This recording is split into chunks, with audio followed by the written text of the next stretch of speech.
හරිද? මේ පොඩි නෑ මෙයා ලොකුයි. මෙයා ලොකුයි මේ ගොළු බෙල්ලෙක්.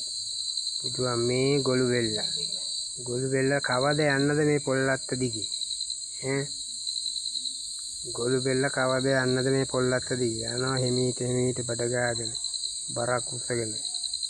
මේක නවා වැටුණොත් වෙන කට්ටකුත් ඔළුගේ දාගෙන ඔය යනවා හිමීට. සාමාන්‍යයෙන් මේක යෑම ඉවර කරන්න පුළුවන් මෙයාට මේ දවස් 6කින් විතර වාගේ නම් ඉවර කරගන්න පුළුවන්. ඔන්න දිග්ගස්සන ඇන්ටනා දෙක පේනවාද ටික දිග්ගස්සනවා. ඕ වටපිට බලනවා. ඕ වටපිට බලනවා. කවුද ඉන්නේ? මේක වටපිට බලනවා. ඇන්ටනා දෙක දිග් කරලා. ඔය ගන්නකො මේට දිග්ගස්සන විදිය. ඔය මේට. ඕ මේට. ගැසන ඉතින් යාට සද්ද බද්දට තියෙන්නේ. සද්ද බද්ද තිබ්බම දිග්ගස්සෙන්නේ නැහැ. ඔය මේට දිග්ගස්සනවලු. ඕන් එක ඇන්ටනාවක් හොඳටම දිග්ගැස්සුවා. දැන් වටපිට ඒ ඇන්ටනාව දැම්මේ ඒ කුයි කියන්නේ මගේ කුයිලා ඇවිල්ලා.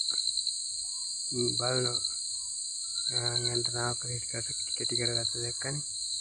ඕන් ඇන්ටනා දෙකම දිග්ගැස්සුවා. ඔය යන්න හදන්නේ.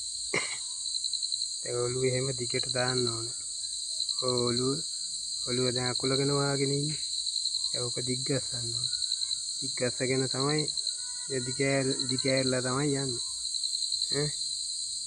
දැන් මේට දැන් ඔළුව දිගෑරින්න යදන්නේ.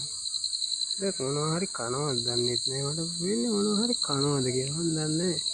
මොනවා කැටි ගස්සගෙන තමයි ඉන්නේ. මට තේරෙන්නේ නෑ. කොහොම හරි මෙයාගේ ඇන්ටනා තියෙනවා 4ක්. එක පැත්තකට 2 ගානේ 4ක් තියෙනවා. ඔය ඇන්ටනා දිග්ගස්සෙන්න ඕන මෙයා ගමන ආරම්භ කරන්න. එක ඇන්ටනාව දිග්ගස්සන ඕන. එක ඇන්ටනාවක් එළියට දැම්මා. මං ඉන්න පැත්ත බලනවා කුයි. ඒකෙන් තමයි එයාට ගඳ සුවඳ ඔක්කොම කවුරුවත් ඉන්නවද සතෙක් ඉන්නවද මොකද්ද කින්දමන්ද කියලා එයා ඒකෙන් තමයි හොදිසි කරගන්නේ. ඇන්ටනාවනේ. අනිත් ඇන්ටනා දෙක ඒකෙන් තමයි කෑම වල සුවඳ දැනගන්නේ. යට තියෙන කට ගාව තියෙන ඇන්ටනා දෙකක් ඒ දෙකෙන් තමයි කෑම ගැන හොයාගන්නේ. උඩ තියෙන ඇන්ටනා දෙක එයාගේ ආරක්ෂාව සඳහා සපයාගත්ත ඇන්ටනා දෙක.